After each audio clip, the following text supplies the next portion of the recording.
Okay, I feel really odd about this because I'm usually not a fan of gore, but holy shit, that death by decapitation, you guys, that was awesome! Oh my god, so cool, so cool.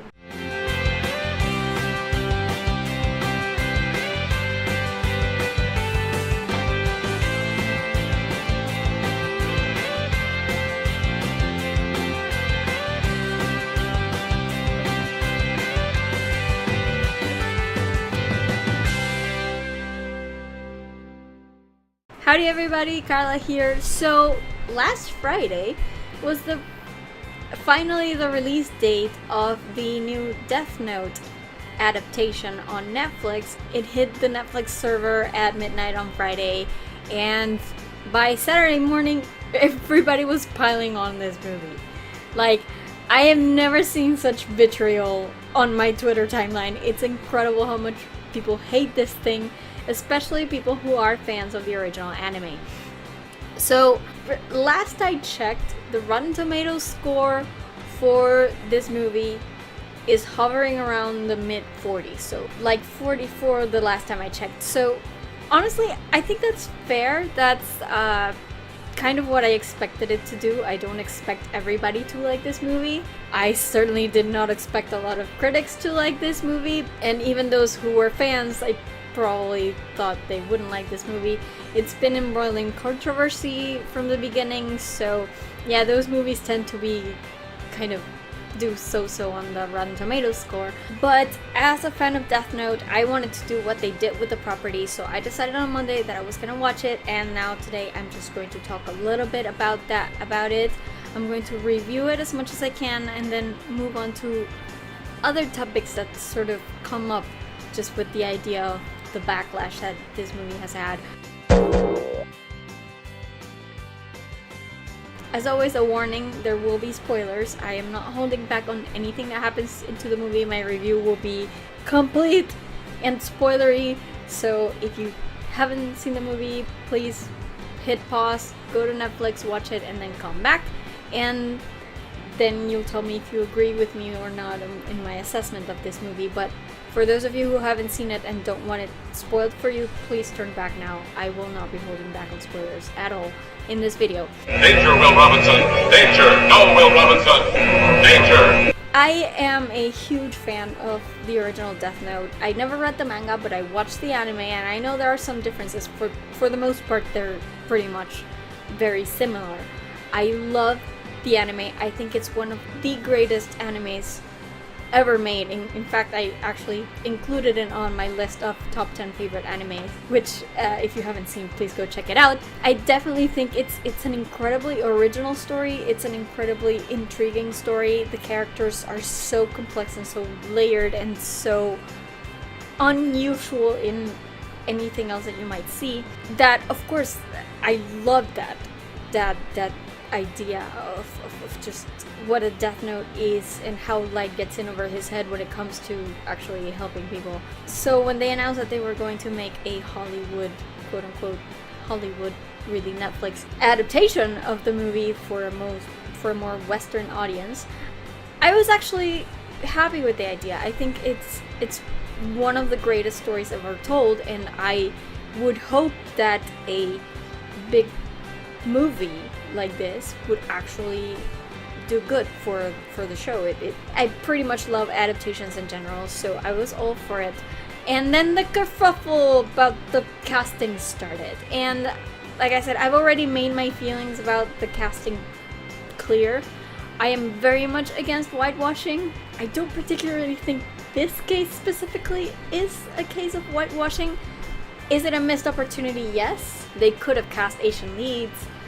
For sure, it's definitely a wasted opportunity, but basically every Hollywood movie is a wasted opportunity in that sense. So, you know, I wasn't going to get stuck on that, and I've already made my feelings clear about that in this video that I made earlier a few months ago about the casting controversy. Even after watching the movie, I still feel pretty much the same. I don't really have a problem with the casting necessarily.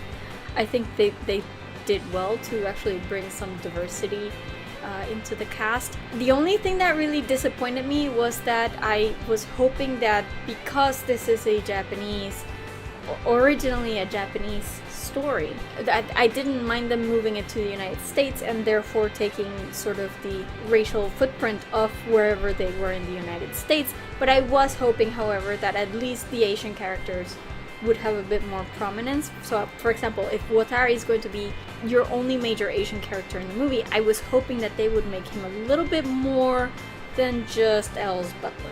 Didn't quite work out that way, and I was disappointed by it, so yeah, there's that.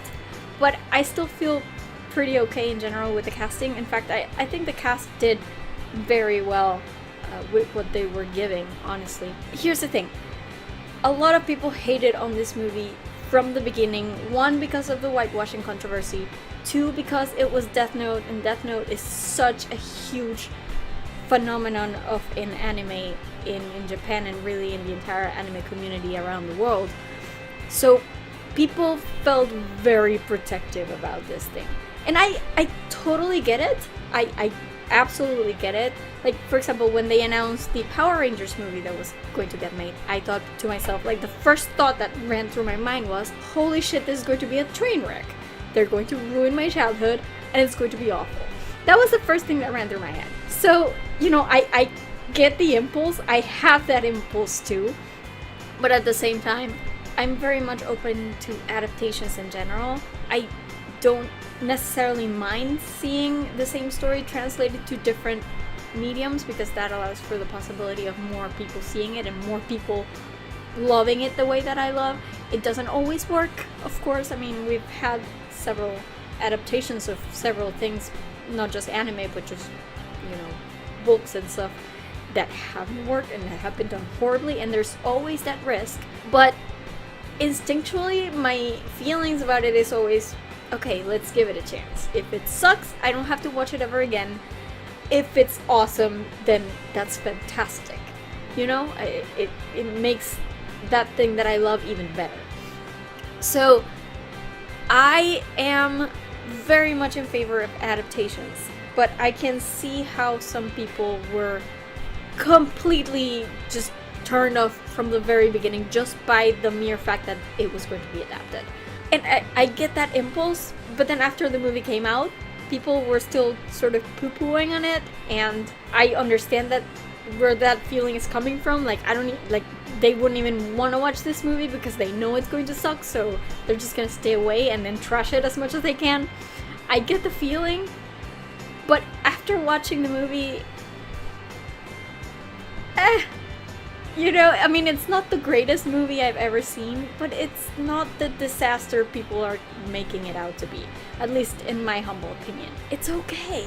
It's an okay movie. I didn't hit pause on Netflix just cursing the gods for the 2 hours of my life that I just wasted. And I have had movies like that, believe me. There have been a few movies that I just walk out of the theater going, oh my god, that's 2 hours of my life that I will never get back. I didn't get that with Death Note. It was entertaining enough. It's not a masterpiece. It's not the best adaptation of anything you've ever seen. But it's okay for a 2-hour movie about a concept that I like.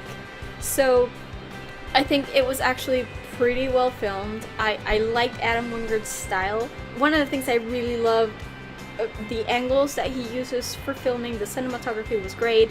It was dark, but at the same time, the colors were very saturated. Like, the bright ones that had to stand out were very saturated. I like that. It's not like completely, you know, shades of gray and dark browns and stuff.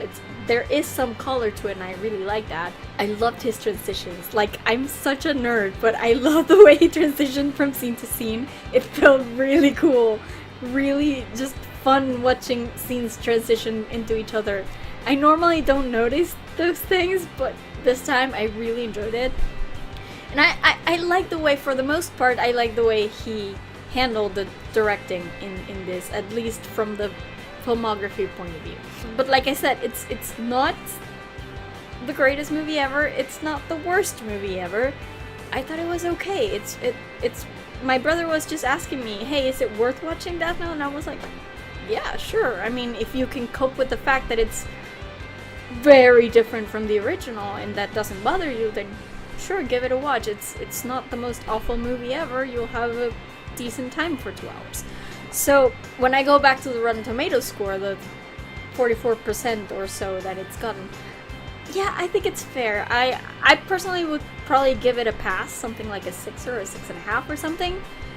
But I understand that not everybody thinks like me, and if I'm a 6, it's very likely that there are more people out there who don't like it. So, you know, as long as you don't like it because of the movie itself, I have no problem. I have an issue with people shitting on it without having watched it, but even then I sort of understand, because for people, the whole principle stands on no whitewashing of any kind ever is very important, and for other people, just the idea that this is their favorite show ever of all time and it has to be adapted perfectly, otherwise everything sucks. I get it. I don't agree with it, but I get it. So I tend to believe that this is an okay movie. I don't really have any major feelings about it. Like, I'm not too hyped about it. I'm not hyped about it. It's okay. It's a decent movie. It's funny because in this vein of people not wanting their holy grail of an original to be adapted crappily, and people not accepting that in adapting something it's going to be different, I thought I would feel a lot more in that same vein, because for me, Death Note is one of the best animes ever made. Surprisingly, I was okay. I mean, I'm usually okay and pretty lenient when it comes to adaptations changing stuff. But it's funny, this movie is I'm sort of middle ground in every aspect when it comes to this movie, because there were a lot of things that I liked, like some changes that they made that I really liked, but at the same time, in making those changes, they changed other stuff that caused other stuff to be different, and then I didn't like that. So, like, for everything I liked in this movie, there's kind of the opposite side of the coin, some sort of aspect that I didn't like in this movie, like cause and effect between changing one thing and then changes another, is that I liked one half of it and then I don't like one half of it. So it's kind of interesting in a way, but I'm gonna just talk a little bit about what I liked and what I disliked. I think the main thing that I walked out with in this movie is that, okay, here's the thing. I love Death Note. I never liked Misa. I hate Misa. I can't stand her. Like, I appreciate what having a character in that position sort of brings to the table, to the plot. Like, I understand why there had to be somebody to balance of light in the sort of evil, team evil side of things. I understand why that was needed, and I don't mind it. I also actually really liked her relationship with Light in the anime. I thought a lot of people keep saying we shouldn't be portraying these really toxic, abusive relationships on TV and movies and stuff. And I think there's a place for that, as long as you make sure that the way you show them is absolutely telling people, hey, this is not an okay thing. It's almost a bit refreshing. It's like you have two people in love who are like genuinely in love with each other, but at the same time they're totally not good for each other at all, ever. And this happens to people in real life, maybe not involving, death gods and whatever, but it happens that people get themselves into toxic relationships, and it's important to portray them on screen because they teach people a lesson. They make people think. They make people go, oh, wait, am I like actually getting good things out of this relationship that I'm in right now? I think it's good as long as it's portrayed as what it is, as a toxic relationship. It's sort of like a Harley Joker thing when they announced like one of the 700 Harley Joker movies that DC is doing right now, apparently, is going to be one that is focused on Harley and Joker's relationship. And I've seen a lot of people complaining, going, hey, no, that's an awful relationship, you shouldn't give a whole movie to that thing. Dude, if at the end of the movie it's completely shown that relationship was not good for either of them, especially Harley because she's the abused one, if that's the whole point of the movie, of getting her to that point where she doesn't need that relationship anymore and she breaks free of those chains, I'm good with getting a Harley Quinn Joker movie. It's fine. it's not a bad thing to portray a toxic romantic relationship as long as you make sure that your movie frames it in a way that really shows how toxic it is. So in that sense, I really enjoyed seeing Misa and Light's relationship in Death Note, because for me that was like the ultimate toxic, abusive, codependent, awful relationship, and I like that because we don't get to see enough of that on movies and TV. So in that sense, I liked the relationship. I liked just the idea of having someone else involved in the whole Kira thing. I didn't like Misa as a character though, because I always found her so whimpering. The way that she did everything just for Light, like there was nothing in it for her, really. She was just, the center of her universe was like Yagami, and she would do anything to make him happy at the expense of her own soul, basically. I never liked Misa. I never liked her. So one of the things that I liked about this movie is that I actually like Mia. It's a shocker, I know, but I actually like Mia. I mean, she was still Team Evil, don't get me wrong. Like, she was still weird and twisted and totally, like, out of bounds after she got a little bit of power. And her relationship with Light was still, like, totally toxic. But I like that they gave her a little bit more agency in a way. She had more of an actual motivation of what she wanted to do. And I really like that. I also really like Margaret Qualley. I don't know, I mean, she's a beautiful girl, but there's something about her that whenever she was on screen, I was just looking at her. Like, she grabbed my attention. Her performance grabbed my attention really quickly. So I enjoyed that. But here's the thing. I liked Mia a lot better than I liked Misa in the original. But in giving Mia a little bit more agency, I feel like it took something away from Light.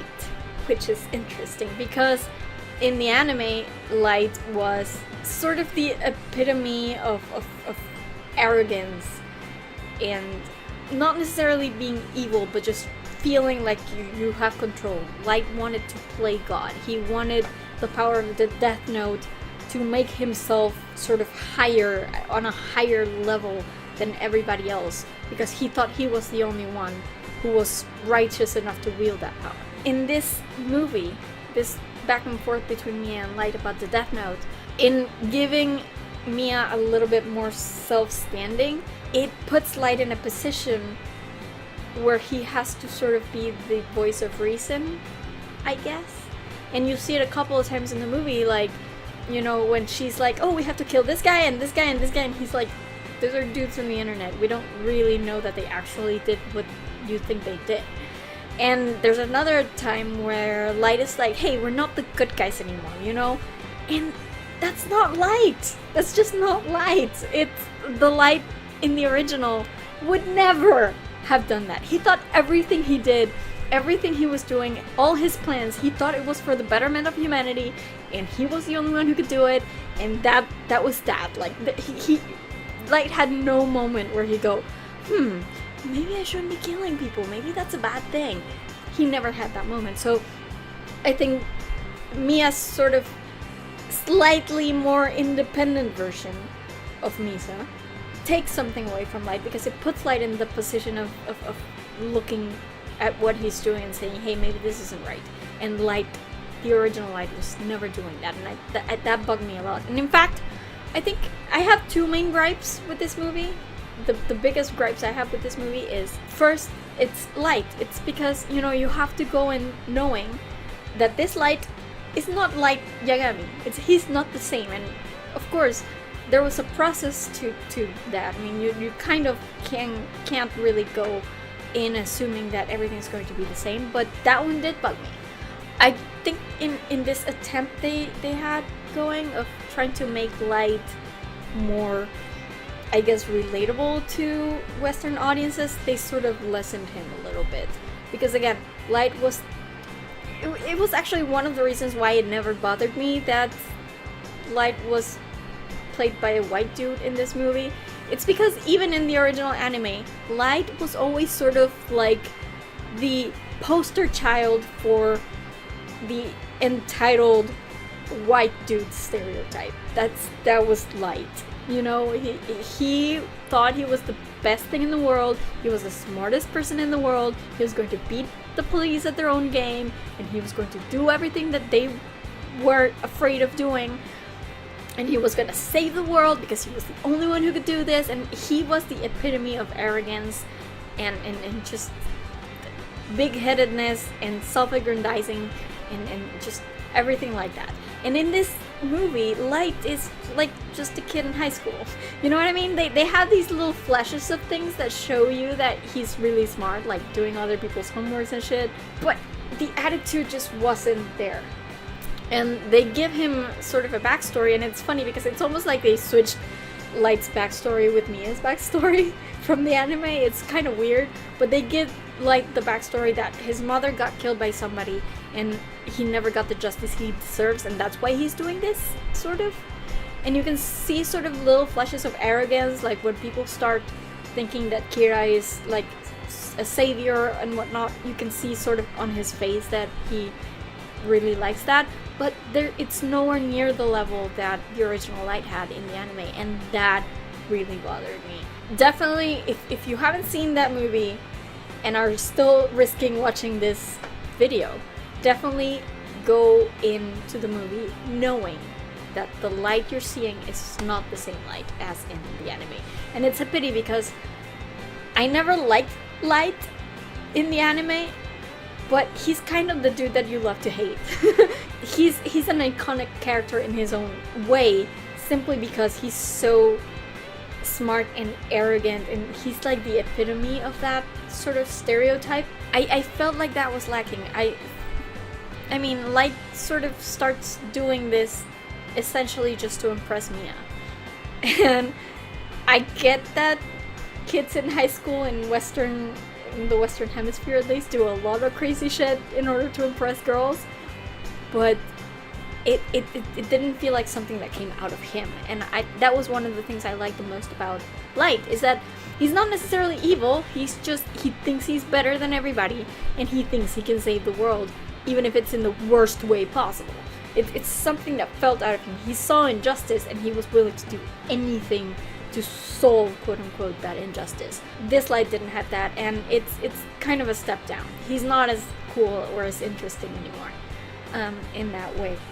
So those two things sort of go hand in hand. And speaking of things that go hand in hand, another one of my main quibbles with the movie is, I think the biggest problem this movie has is just the fact that it's a movie. And you have to condense this entire storyline in the anime to 2 hours-ish because it's a movie, and you have to leave a lot of stuff out. So I've seen a few of the reviews that I've watched. I've seen a lot of people complaining about how the movie focused too much on the teen romance aspect of things and Mia and Light, and that it focused too much on them and their relationship. I don't mind necessarily. Like I said, I actually like the relationship between Mia and Light. I liked it in the anime, I liked it here. The problem with it is that by putting all of that in, you also lose time to give to the rest of the plot, which was honestly the most essential part of the plot. It was the procedural aspect of it, the hunt for Kira, this back and forth between Light and L. That was what made the anime in the first place, right?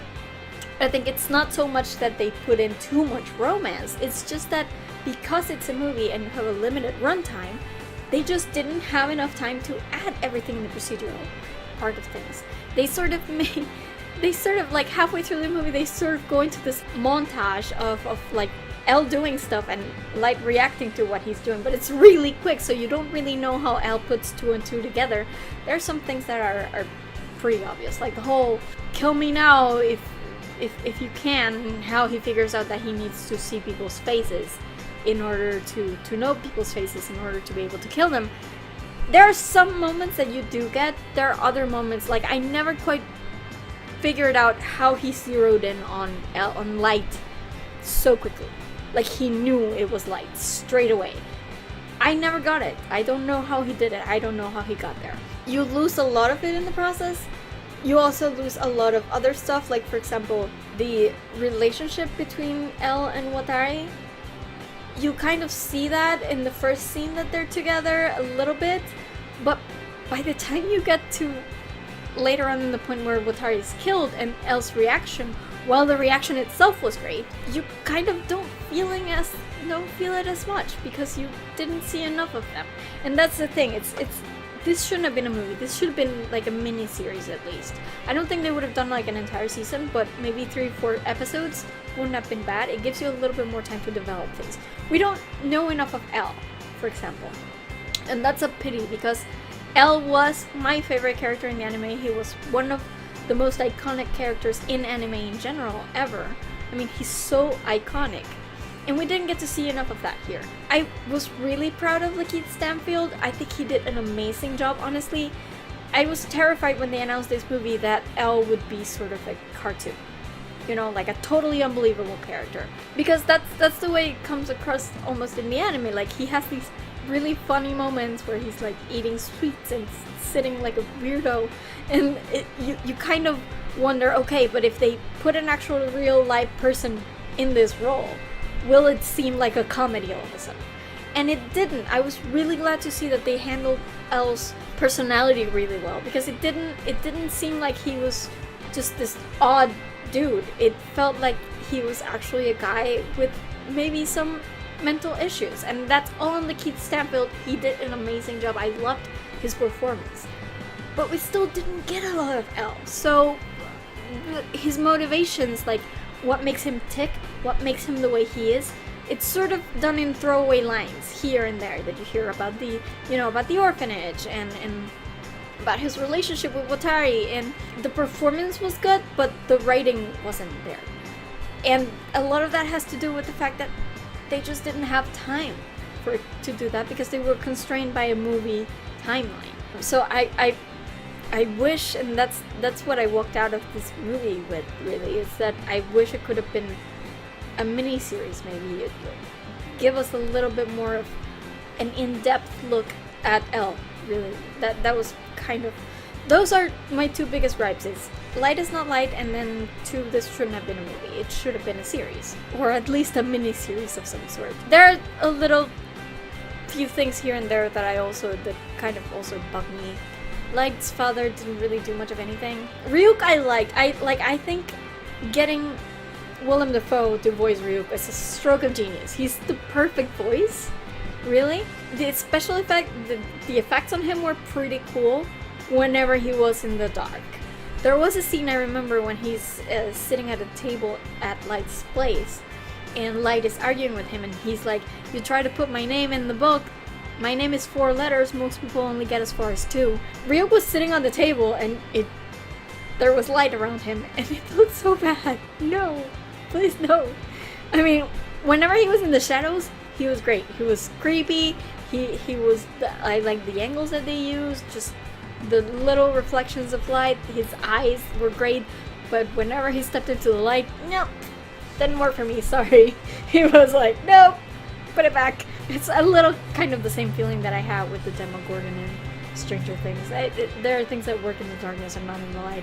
One thing I didn't like about Ryuk was that he seemed a lot more manipulative in this. I mean, one of the things that I liked about Ryuk in the original is that he's sort of this Joker-like figure who's not really, I don't know, he's just an agent of chaos in a sense, and as a Shinigami, he likes chaos, he likes disaster, he likes death, he likes looking at death.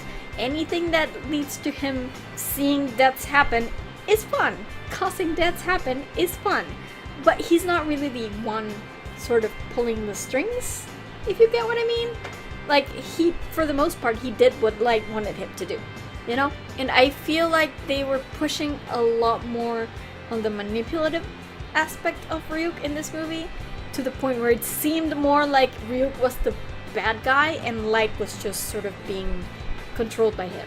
Which, again, I didn't like, because I loved the fact that Light was the brains of this operation. He was the one who had this massive plans for killing people. And it wasn't just Ryuk's influence necessarily, it was all Light, basically. So that bothered me.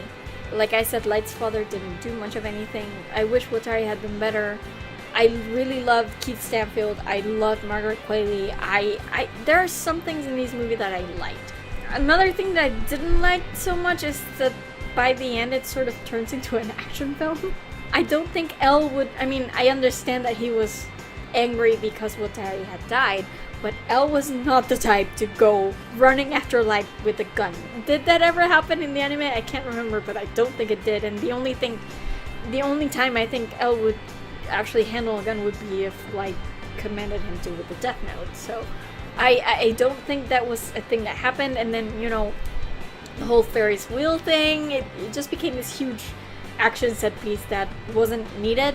So yeah, I didn't like that either, but for the most part I enjoyed it. It's definitely a very superficial adaptation, of course. It doesn't go in as deep as the anime did or as the manga did.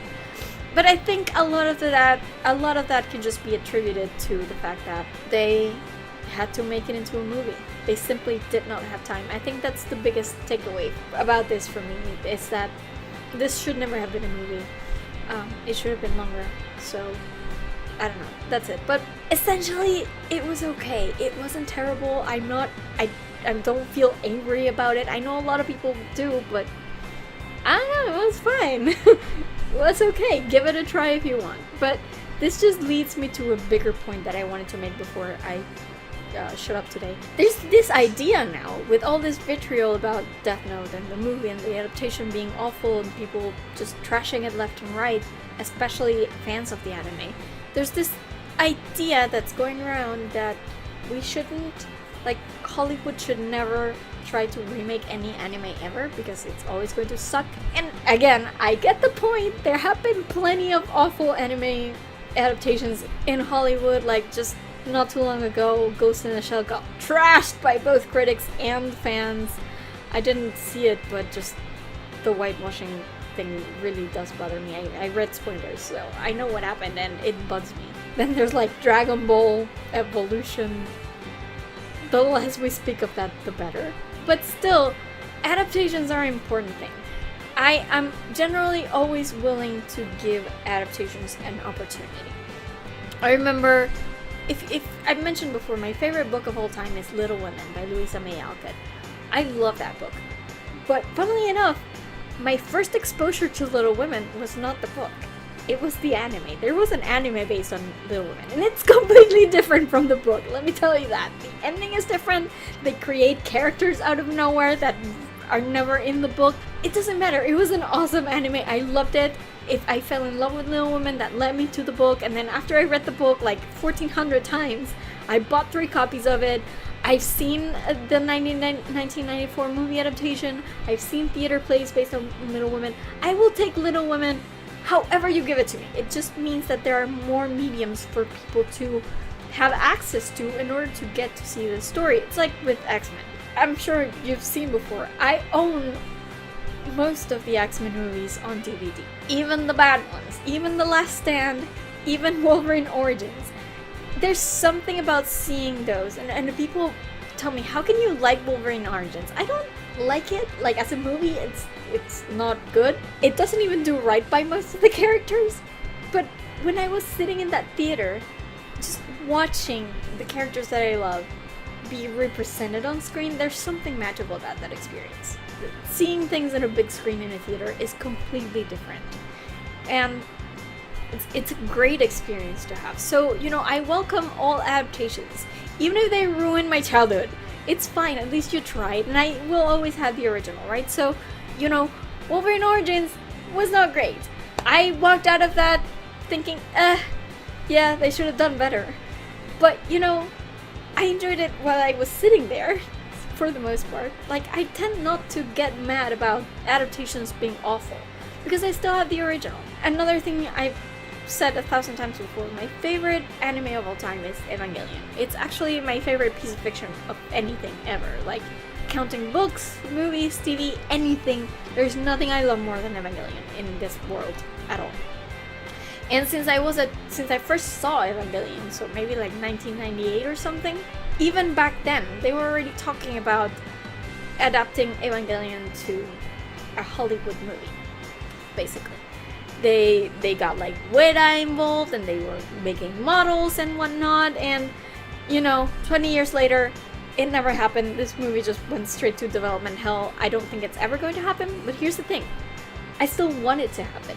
Like, if they tell me tomorrow, hey, the Evangelion movie is going into production, I will cheer. I know there's a very high percentage of risk that they will do something awful that will be nothing like Evangelion. I still want them to try it. Because again, if they try it and it sucks, I don't have to watch it ever again. It's fine, I still have the original. But if they watch it and it's great, how many people will see that movie and see what I love in the original? And here's the thing, I think a lot of us anime fans are a little bit snobbish when it comes to these things. I recognize the feeling of wanting to say, hey, you don't need a Hollywood movie, just watch the anime. It's there, it's great, it's awesome, why wouldn't you watch it? But I think it's disingenuous, really. Not everybody's going to like what we like, even if it's great. And the great part about the anime, be it Eva, be it Death Note, be it whatever, it's not necessarily the anime itself. I mean, the anime is great. It's an easy medium to do. It's easy to binge. You can just watch it. It's very accessible, especially nowadays. Back in the day, it used to be a really niche thing, and now the whole anime watching community has expanded so much. Like, it's not a niche thing anymore. People do watch anime. But it's not everybody, and it would be ridiculous to just assume that everybody would like anime because we like anime. A few weeks ago, I got the opportunity to go watch Your Name in the theater. It finally came out. I've been waiting for that movie forever, but it came out and it was worth it. It's a beautiful movie. I really, really, really adored it. But I remember thinking, I was sitting in the theater thinking, oh my god, I wish I could bring my mom to watch this, because she would love this story. She would love it. I know she would. But here's the thing.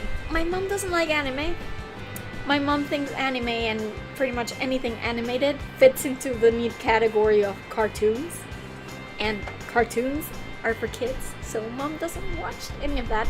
And no matter how much my brother and I tell her, Mom, it's not for kids. It's an actual good story that you would love if you just sat down and watched it. She doesn't like cartoons. She doesn't do cartoons. I will never get my mom to go to the theater to watch Your Name with me. First, because it's not in theaters anymore. But she will never watch it with me. It's not gonna happen. And I have to be realistic about this.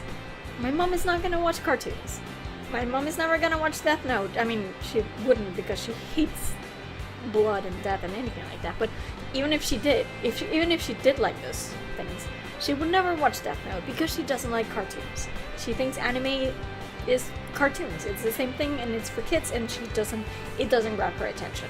Even if I tried to sit her down to make her watch it with me, she would wander off because it's not her thing.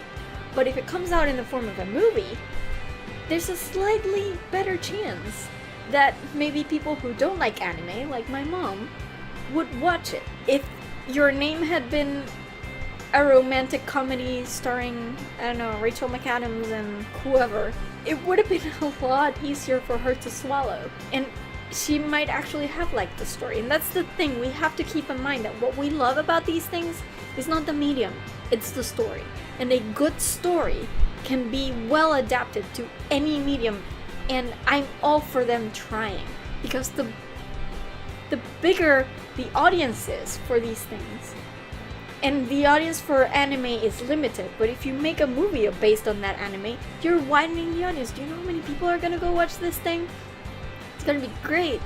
So, like, if it's good, there's even more of a chance of people actually going back and looking at the anime, because now they are invested in the story. They like the story and they want to know more.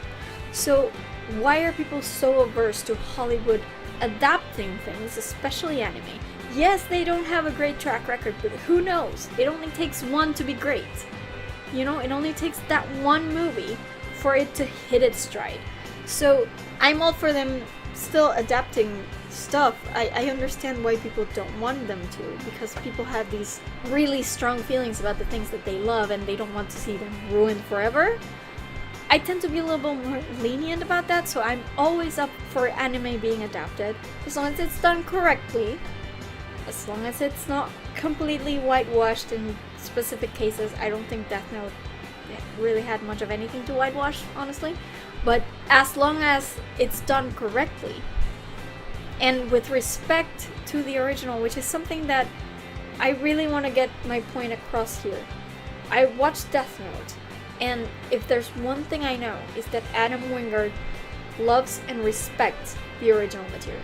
He tried as best as he could to make the best adaptation possible. And maybe he didn't, hit on all cylinders when it came to that. Maybe he failed at some things. Maybe the execution wasn't great at some points. But I could see through the lens of the camera that he cared. And he was trying to make this movie in a respectful manner to the original. Yes, he had to make changes, but he tried to at least keep the essence of it there.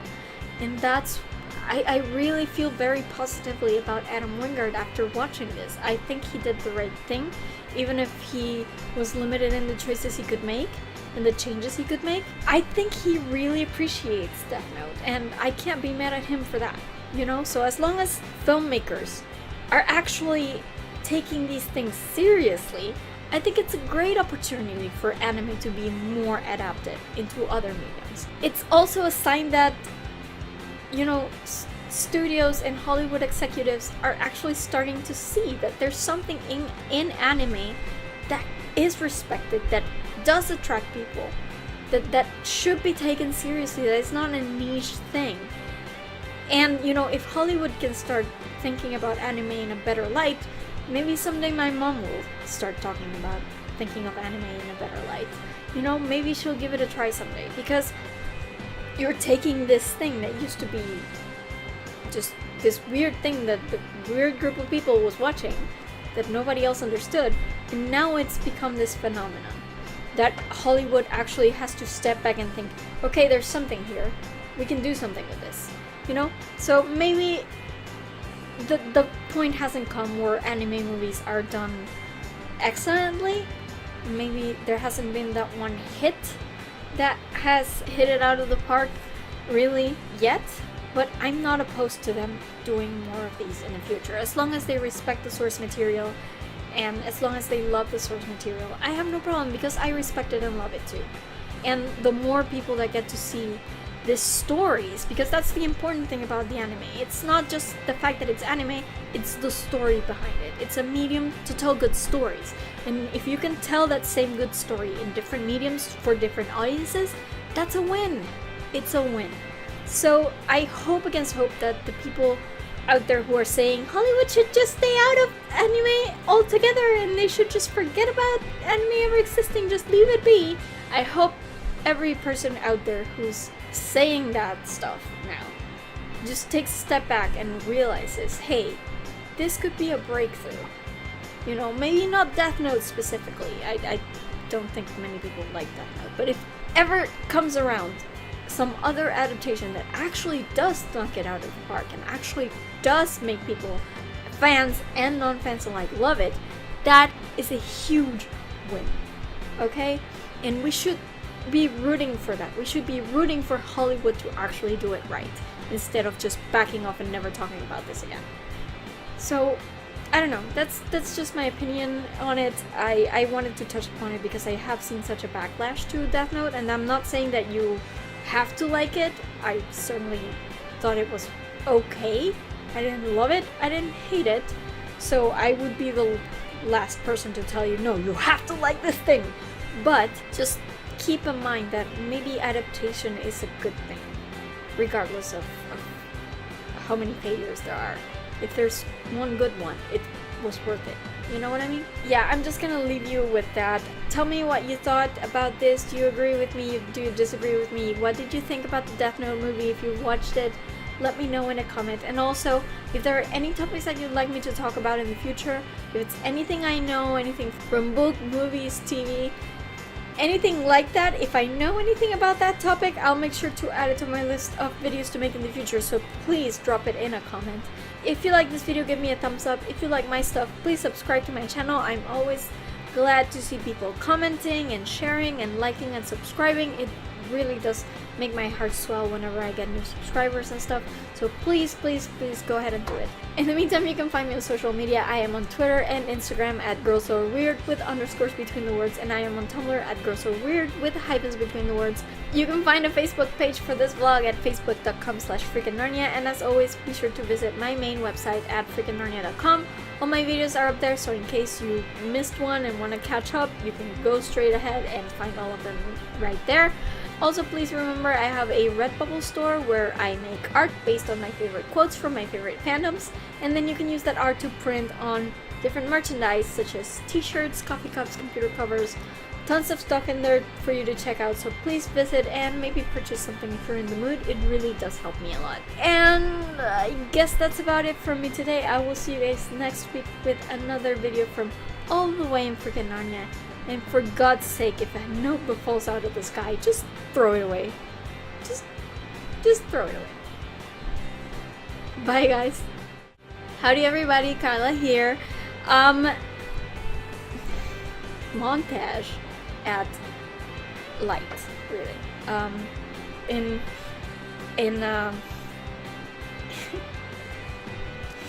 But be it Eva, be it whatever.